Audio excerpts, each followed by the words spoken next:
My name is Patricia, and the first time I realized my parents truly hated me wasn't at a dinner table. It was in a courtroom. They didn't just show up to work things out, they showed up with a petition that asked the judge for everything I owned: my savings, my house, even control over my medical decisions. They called it protective. I called it what it was: a legal mugging dressed up as love. I sat at the defendant's table in my best navy blazer, hands folded so nobody could see them trembling. Across the aisle, my mother dabbed at her eyes like she was starring in a daytime soap. My father stared straight ahead, jaw set, the way he looked when he'd already decided you were guilty, and beside them, perfect posture, perfect hair, perfect innocence, was my younger sister, Chloe. Chloe didn't look at me. Not once. The judge asked their lawyer to summarize. Their attorney, a polished man with a silver tie pin, stood and said, "Your Honor, this is a family requesting intervention. Our client's daughter is unstable. She has become unmanageable." My mother's head nodded like a prayer. My father leaned toward the lawyer and said it loud enough for me to hear, soft enough to sound concerned. "She's unstable. We can manage her, manage me," like I was a problem dog, like I was a broken appliance they were entitled to repossess. I felt my stomach turn, but I kept my face still, because I learned a long time ago that in my family, showing emotion was the same as handing them a weapon. Then the lawyer added the sentence that made my blood run cold: "We're also requesting immediate financial conservatorship. We believe she has been making irrational decisions with her assets." I glanced at the folder my attorney had given me. The list of assets wasn't complicated. It was my entire life, my home paid for after 15 years of working overtime and living beneath my means, my savings, every dollar I'd scraped together while Chloe bounced through fresh starts my parents funded, even my retirement account. My attorney started to stand, but the judge held up a hand. "I want to see your evidence first." The lawyer smiled like he'd been waiting for that moment all morning. "Yes, Your Honor." He turned toward the screen mounted above the courtroom benches and clicked his remote. A file appeared, neat, labeled "Official DocuSign Evidence Packet." My father relaxed. My mother's mouth softened into something that almost looked like victory. Chloe finally looked up, and that's when I noticed it. Her fingers were gripping her purse so hard her knuckles had gone white. The lawyer began reading aloud, calm as a priest at a funeral. "This document outlines the payment schedule, the intent, and the stated reason for transfer." He scrolled, then he stopped, his eyes narrowed, just for a fraction of a second, like something on the page didn't match the story he'd been paid to tell. He cleared his throat. "And here," he said, "is the payment reason." The courtroom fell so quiet I could hear the air conditioning. The lawyer leaned closer to the screen. He read the first words. Chloe's face drained of color so fast it looked like someone pulled the plug on her, and she whispered, sharp, frantic, "Not acting anymore. Stop. Read that again." For a split second, nobody moved. The lawyer blinked at the screen. "I'm sorry?" Chloe's voice cracked. "Read that again." It wasn't the tone of an innocent woman falsely accused. It was the tone of someone who had just realized the lie wasn't airtight. The lawyer adjusted his glasses and leaned forward. "The payment reason states." He paused, as if trying to decide whether he should soften it. Then he read it exactly as it was written: "Temporary transfer to protect funds from Chloe Bennett's outstanding liabilities and pending civil investigation." The words didn't echo, they detonated. I didn't look at my parents first, I looked at Chloe. Her lips parted, but no sound came out. Her composure, the polished golden child glow, shattered in real time. My father shot upright. "That's out of context." The judge's eyebrows lifted. "Is it?" My mother reached for Chloe's hand. "This is a misunderstanding." But there was no misunderstanding. There was a paper trail, and I had built it very, very carefully. You see, this lawsuit wasn't sudden. This wasn't about me being unstable. This was about money. 3 months earlier, Chloe had come to me crying. She said she'd made a small mistake with a business venture. She said investors were threatening legal action. She said mom and dad were stretched thin and couldn't help this time. For once, she wasn't the star, she was desperate, and that terrified them, because in our family, there was always a rule even if nobody said it out loud. Chloe must never fall. I was the responsible one, the practical one, the boring one. I worked in accounting for 27 years. I paid my bills early. I didn't ask for help, and because of that, my stability became their safety net. When Chloe admitted she owed nearly $240,000 tied to a failed boutique investment scheme, my parents didn't yell at her.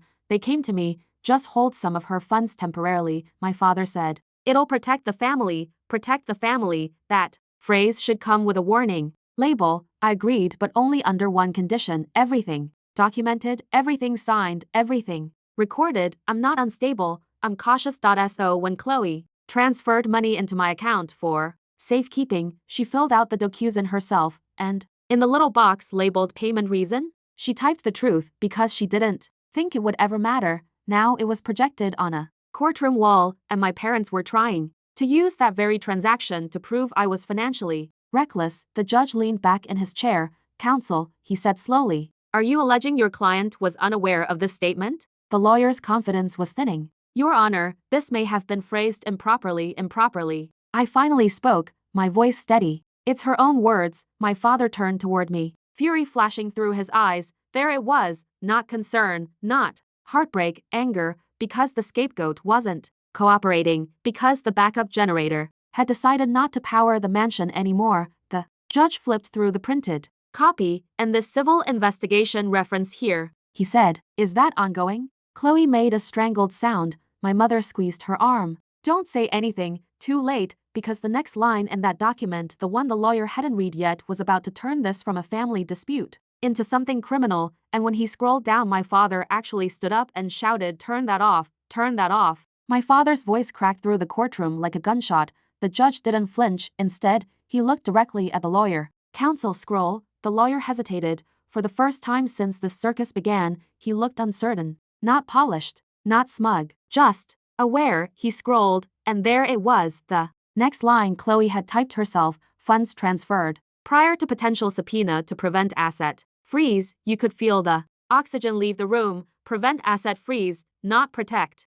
Patricia, not family support, not medical instability. Prevent asset freeze. The judge's pen stopped moving. My attorney slowly stood. Your Honor, this language suggests knowledge of impending legal action. My mother shook her head violently. It's just wording. She didn't mean. But Chloe wasn't denying it. She was staring at the screen like it had betrayed her. And that's when it finally hit me. They didn't expect me to fight. They thought I would fold the way I always had, because this wasn't the first time I'd been sacrificed growing up. Chloe was the dreamer. I was the reliable one. When she maxed out her first credit card at 19, my parents used my college savings to cover it. When she crashed her lease BMW, they co-signed another. When she quit her third career path into years, they told me to be supportive. And when I bought my small 3-bedroom house on my own at 41, my father said, that's nice, Patricia. Stability suits you. Stability. That word meant I could be leaned on. Drained. Reallocated. So when Chloe panicked about the investigation, they didn't tell her to face it. They came to me with a plan. First, transfer money to me. Then, once pressure increased, declare me mentally unstable, claim I manipulated her, demand conservatorship, take control of my accounts, move the money back into family hands. They didn't just want to protect Chloe, they wanted access, full legal access. The judge cleared his throat. Miss Bennett, he addressed Chloe directly. Were you aware of a pending civil investigation at the time of this transfer? Chloe looked at my father. That was always her instinct. Wait for instructions. My father's jaw tightened. You don't have to answer that. The judge's voice hardened. She does. Silence, thick, suffocating. Finally, Chloe whispered, I was advised there might be questions about some investment structures. Investment structures, that's a pretty phrase for what the state later called it. Fraud, my mother gasped. Chloe, but the damage was done. The judge turned to their attorney. You are asking this court to declare Miss Patricia Bennett financially incompetent, when the record shows she was safeguarding funds potentially tied to legal exposure. The lawyer swallowed. That may require further review, Your Honor. Translation? They walked in thinking I was the weak link. Instead, they had just handed the court documented evidence that Chloe knowingly transferred funds to avoid legal seizure. And here's the part they never imagined. I wasn't just a quiet accountant. For the last 12 years, I've worked in forensic compliance for corporate audits. I know what a paper trail looks like, and I know how to build one that doesn't crumble. I had copies, backups, email confirmations, time-stamped communications, because when Chloe first cried in my kitchen, I saw the fear in her eyes, not guilt, exposure. I didn't step in to save her, I stepped in to protect myself. And now the judge was flipping through pages that would make their unstable daughter narrative collapse. But then something happened that even I didn't expect. The court clerk leaned toward the judge and whispered something. The judge's expression changed, subtle, serious. He looked up at Chloe. Miss Bennett, he said quietly, Are you aware there is already a preliminary inquiry filed under your name with the state attorney's office? Chloe's hand flew to her mouth, my father went pale, and my mother whispered the only honest thing she'd said all morning, oh my God, my mother's whisper didn't sound rehearsed. This time. It sounded real. The judge folded his hands. Miss Bennett, the court has just been informed that your name appears in an active inquiry regarding misrepresentation of investor returns.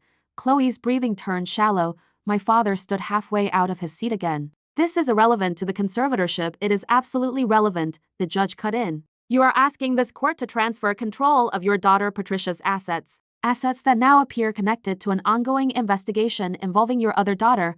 The room shifted. You could feel it. The sympathy that had been aimed at my parents turned. And here's the thing about people who weaponize concern. When it fails, they pivot to attack. My father turned toward me, eyes blazing. You did this.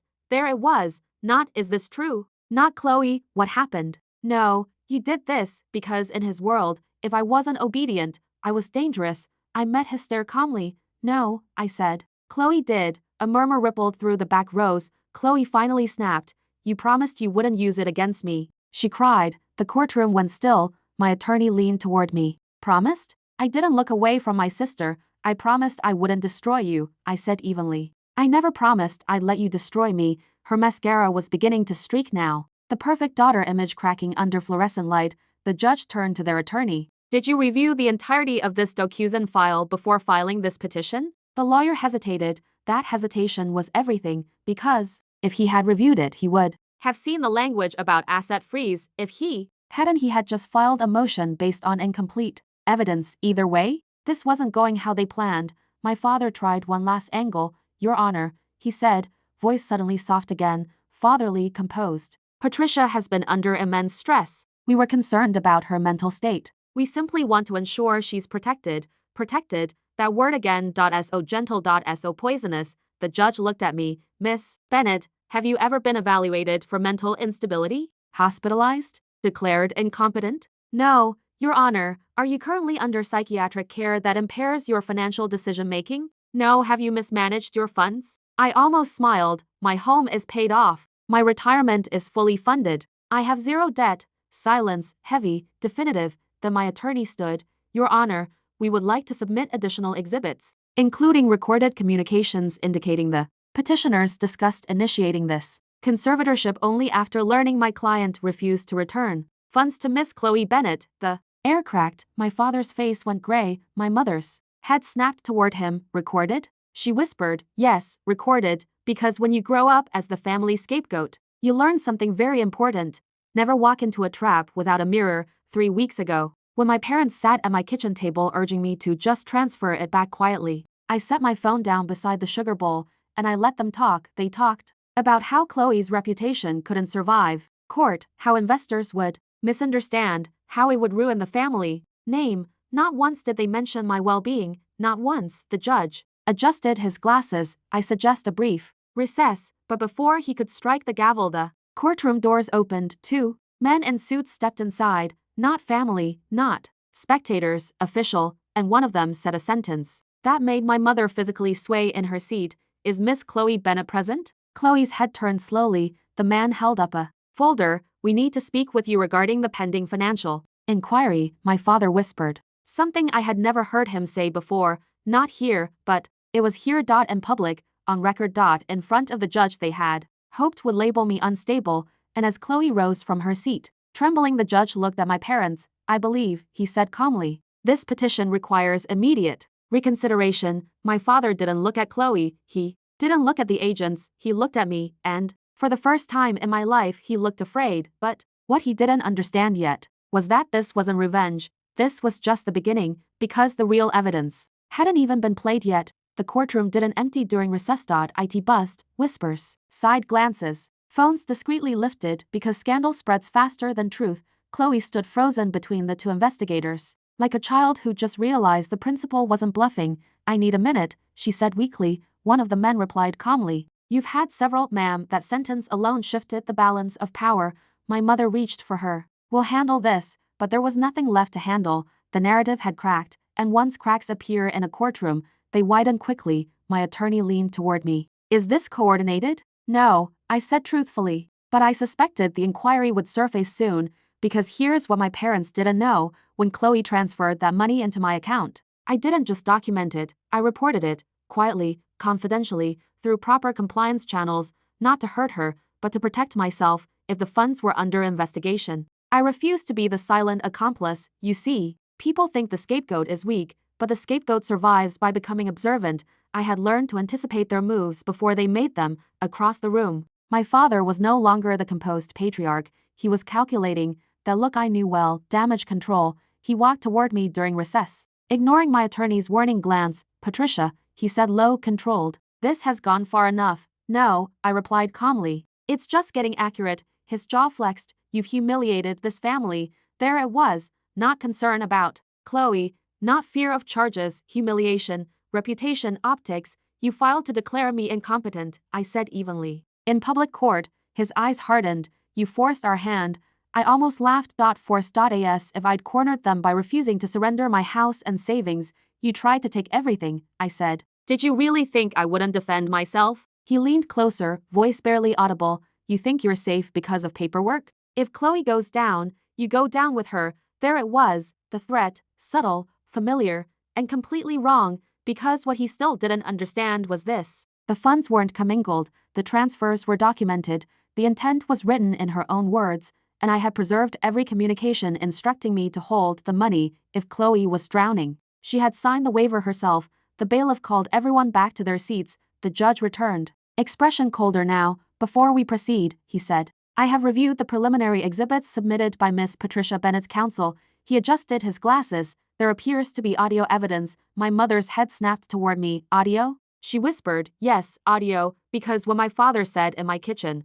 Once we control your accounts, we can redistribute the money properly." He didn't realize he was describing the plan out loud. The judge nodded toward my attorney. "You may play the recording." The courtroom speakers hummed, static. Then, my father's unmistakable voice filled the room. "If we move quickly, we can file for conservatorship before anyone looks too closely." A pause, my mother's voice, softer. "She won't fight it. Patricia hates conflict." And then the sentence that changed everything. "If this works," my father said calmly, "we solve Chloe's problem and gain access to all of it. All of it, not some, not temporary, all." The courtroom didn't whisper this. Time.it froze. My father didn't look at me, he stared straight ahead. The judge let the silence stretch longer than comfortable. Then he said quietly, "This court does not look kindly on petitions filed in bad faith."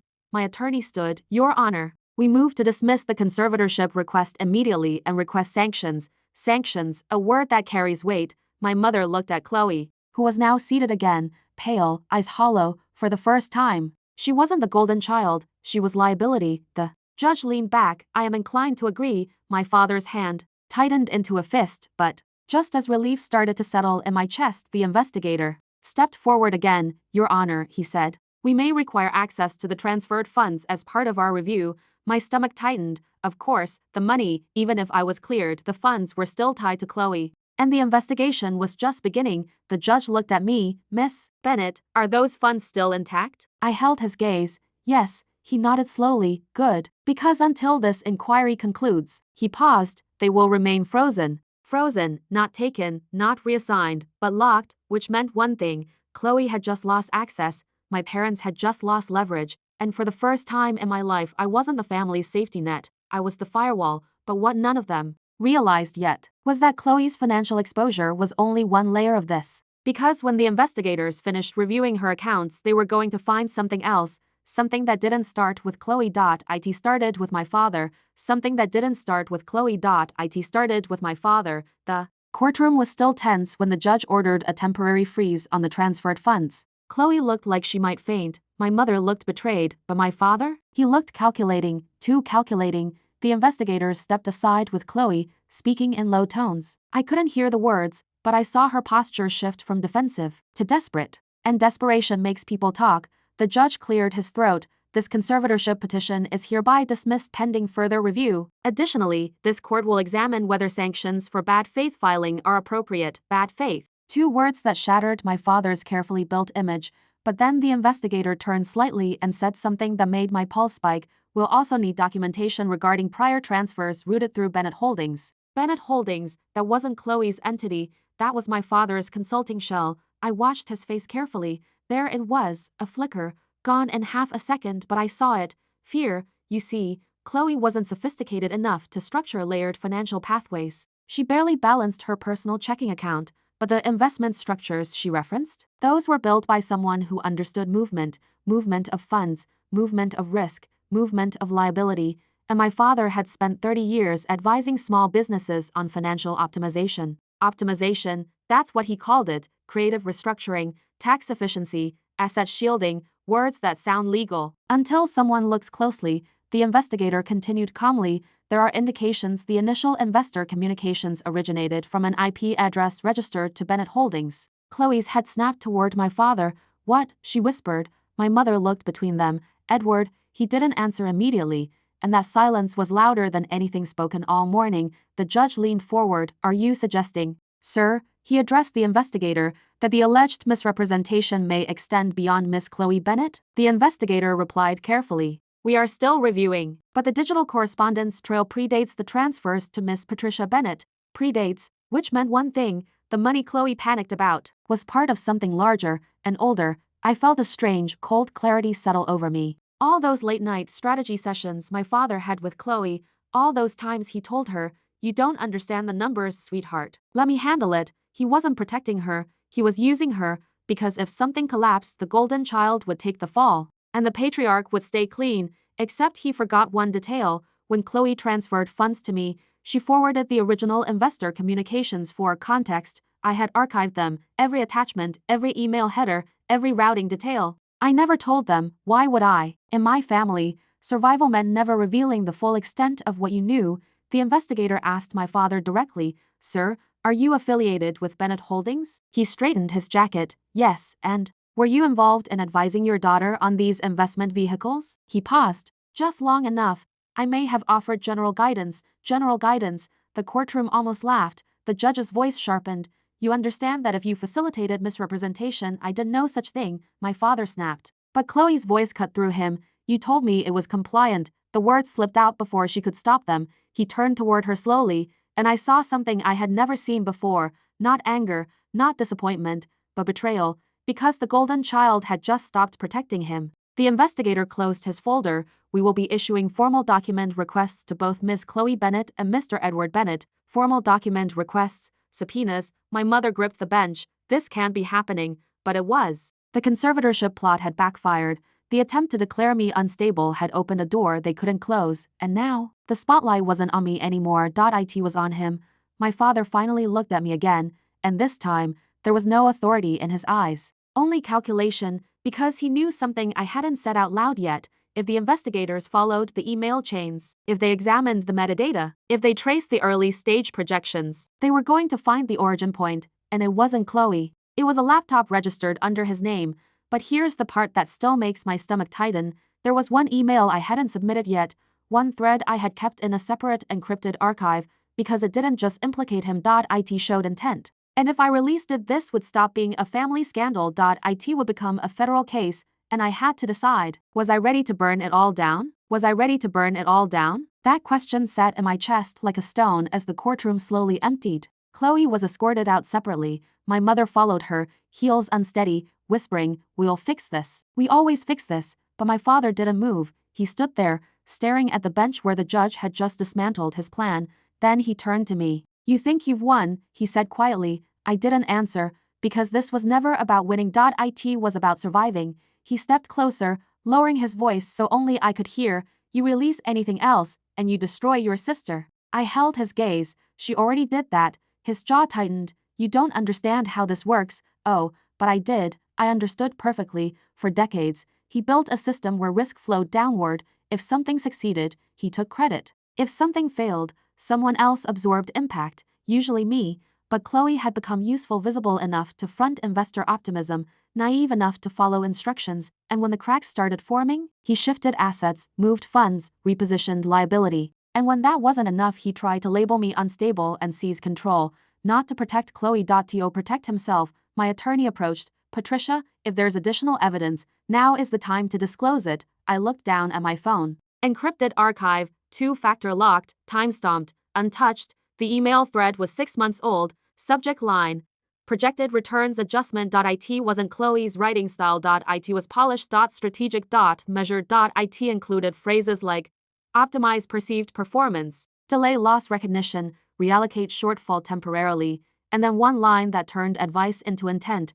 If investors begin asking questions, we can attribute inconsistencies to market volatility and revisit disclosures later. We, not you, not Chloe, we, the IP headers trace back to Bennett Holdings, his domain, his server, his device ID. I hadn't released it because part of me still hoped this would stay contained, that maybe he'd back down, that maybe family would matter more than pride. But then I remembered something. When I was 17, I won a state accounting scholarship, full tuition. I came home glowing. My father looked at the letter and said, "That's nice, Patricia, but don't let it go to your head." When Chloe got accepted into a startup incubator 3 years later, even though it folded in 6 months, he threw her a catered celebration dinner. It was never about fairness. It was about control, and control was slipping. Across the hallway, I saw Chloe arguing with one of the investigators. I didn't know it was illegal, she was saying. That word hung in the air, illegal. My father's shoulders stiffened. He wasn't worried about her confusion, he was worried about what she might say next.